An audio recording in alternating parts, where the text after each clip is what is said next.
Olá, hoje a gente vai fazer um autódromo. Vou fazer duas afirmativas. Elas podem ser tanto verdadeiro, verdadeiro, falso, falso, falso, verdadeiro ou verdadeiro, falso. E você vai escolher a sua resposta. É sobre a Ásia. Vamos lá então? A política do filho único foi instituída como estratégia de controle demográfico na Índia no final dos anos de 1970. 2. Os Dalits representam a última casta na hierarquia hindu. Tempo.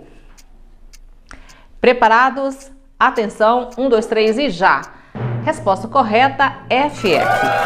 Por quê? Olha lá, gente, a política do filho único, ela realmente foi uma estratégia de controle demográfico, mas não foi na Índia, foi na China. É muito comum o pessoal ficar confundindo aí no meio da euforia, errar um detalhe que é totalmente diferente.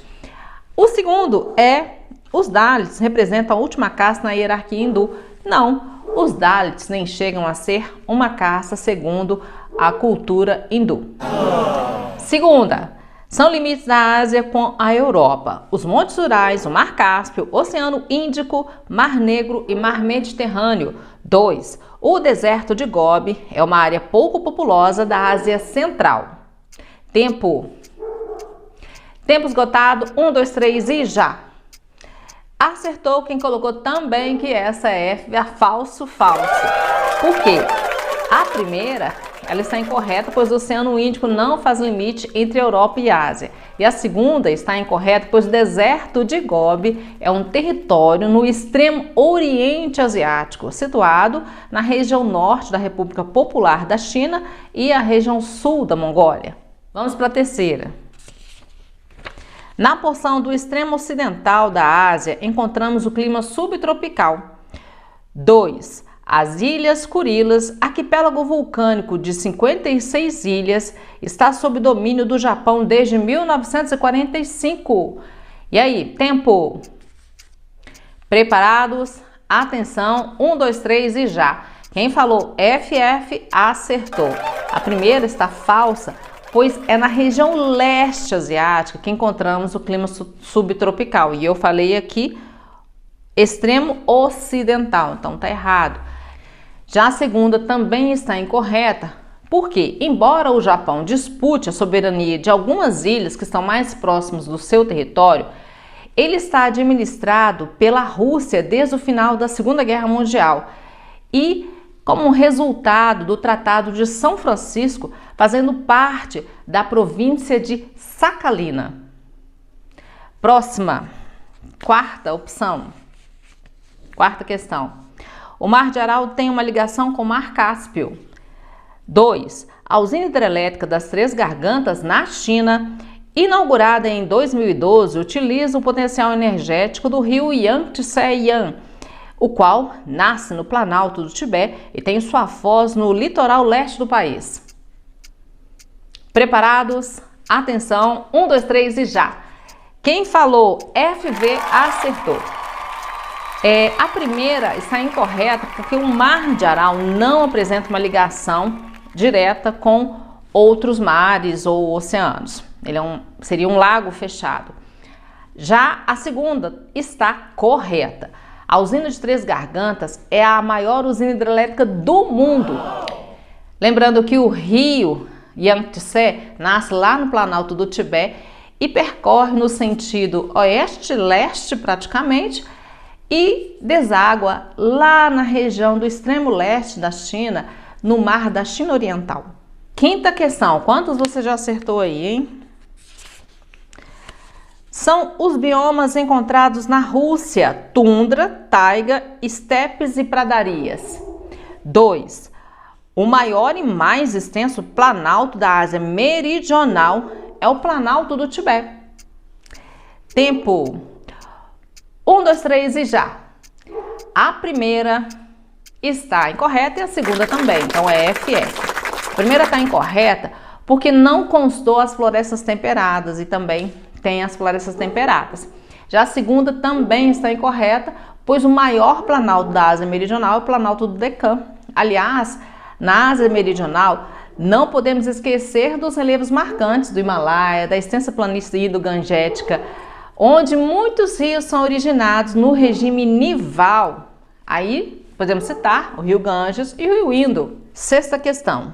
Os recursos hídricos da região norte chinesa estão secando, pois nesta região a demanda hídrica ultrapassa a oferta.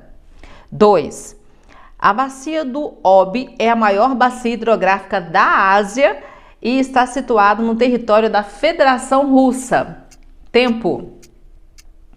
Preparados? Atenção, 1, 2, 3 e já! Quem falou a resposta VV acertou. A primeira está totalmente correta. Hidrologicamente, existem duas Chinas. A úmida ao sul, a 700 milhões de habitantes, e a seca, a norte, com 550 milhões de habitantes. O sul possui 1/3 da área agrícola e 4/5 de sua água. O norte possui 2/3 da área agrícola e 1/5 da água. A água por hectare de terra agrícola no norte é 1/8 de água do sul. Então é bem seco, né?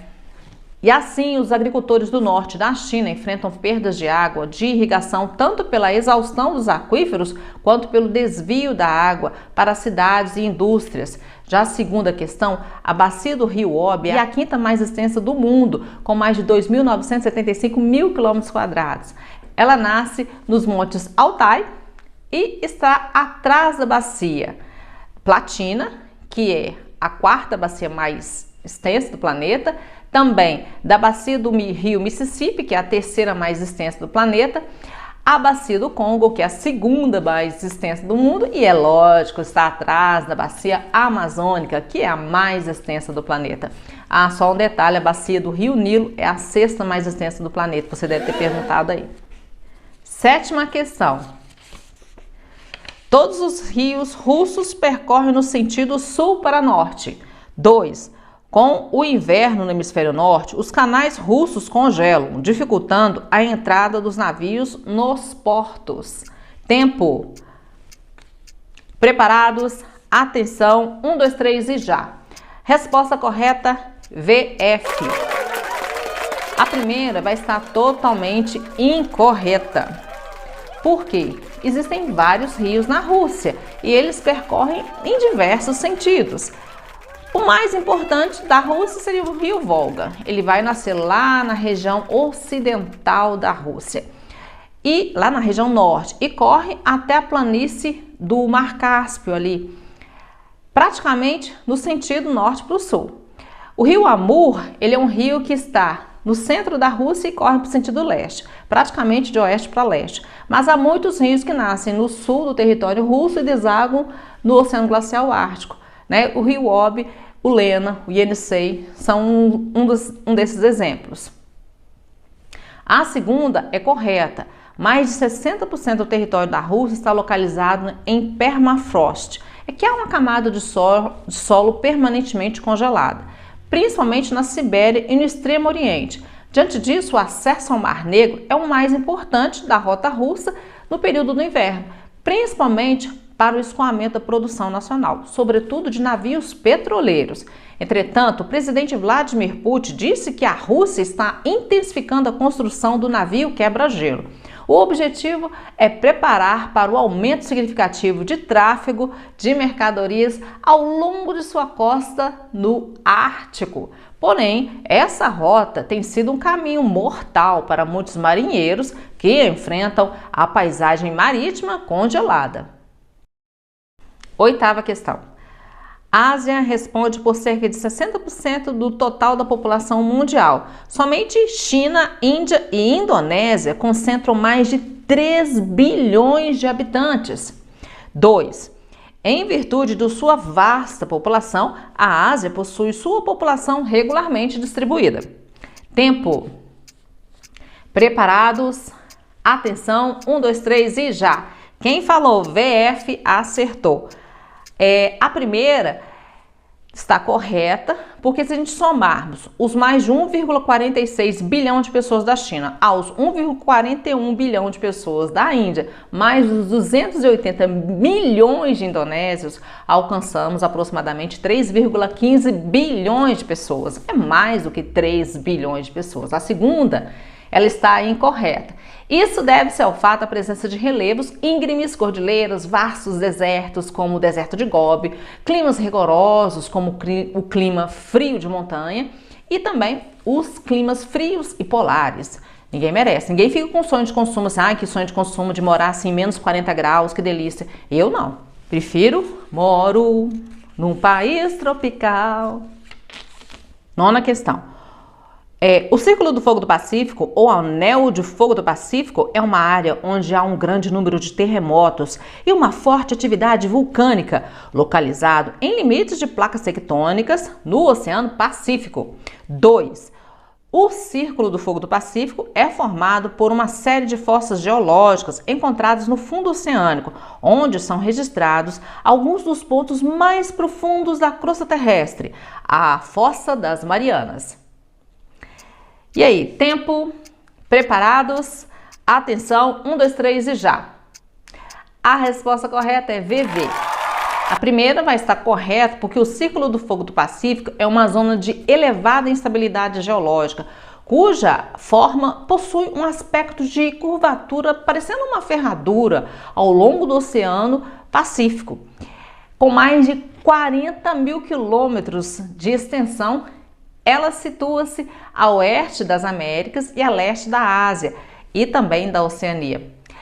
Essa área abrange as placas tectônicas do Pacífico, das Filipinas, da Eurásia, Indiana, do Nazca e a placa tectônica norte-americana. Muita coisa, né? Por isso vai ter muita instabilidade, porque tem vários limites de placas tectônicas.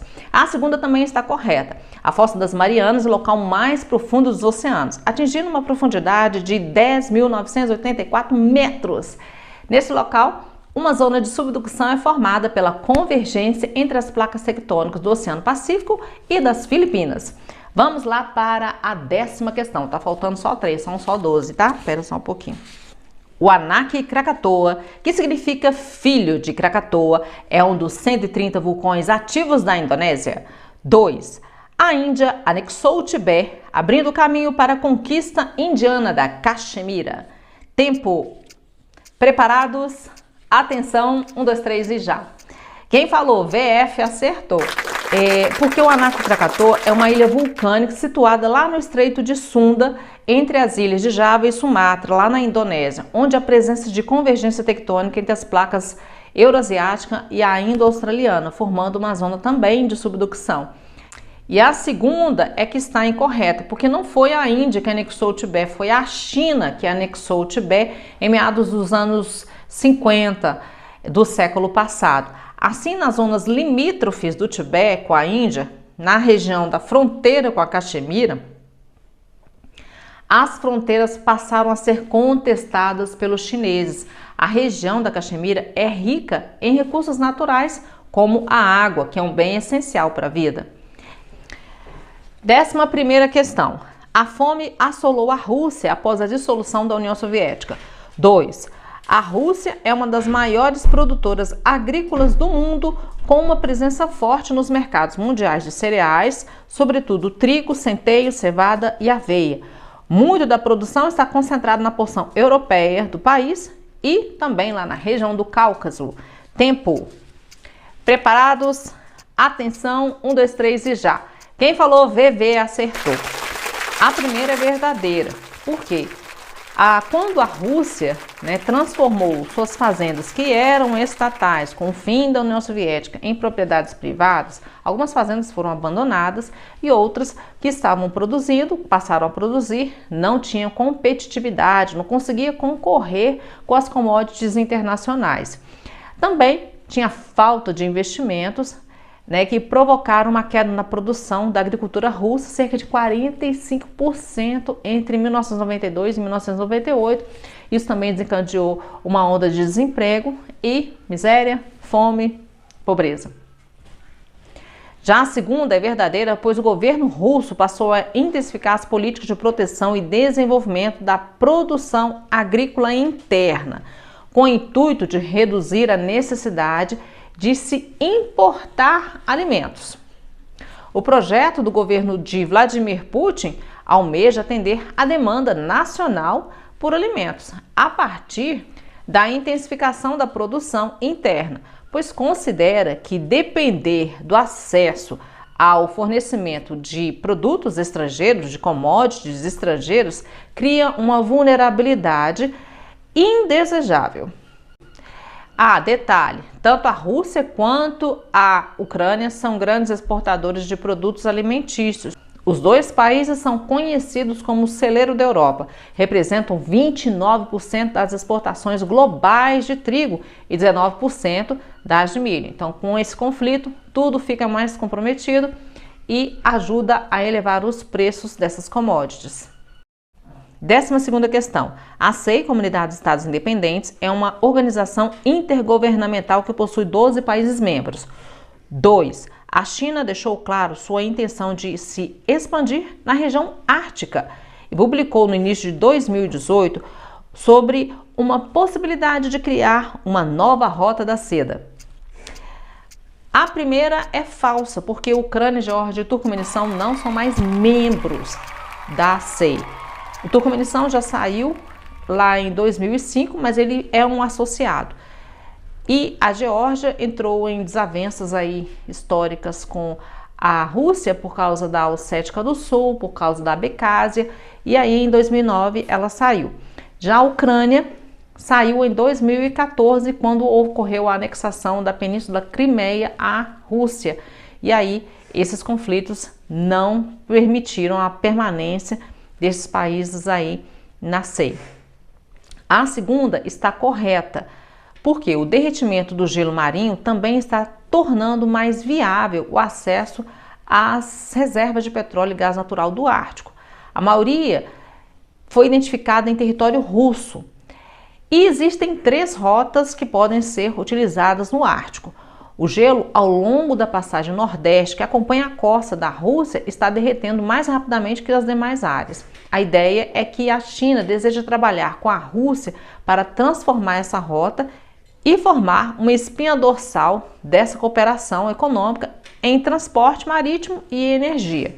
Sendo assim, investir no Ártico para a China é tanto uma questão estratégica, energética, quanto comercial. Em termos energéticos, ela poderá usufruir de uma oferta maior de hidrocarbonetos provenientes da Rússia para intensificar suas fontes fora do Oriente Médio. Além de tudo isso, a China terá uma nova rota para os demais continentes. Quanto ficou o seu autódromo aí? Comenta, me fala lá na sala de aula. Até mais!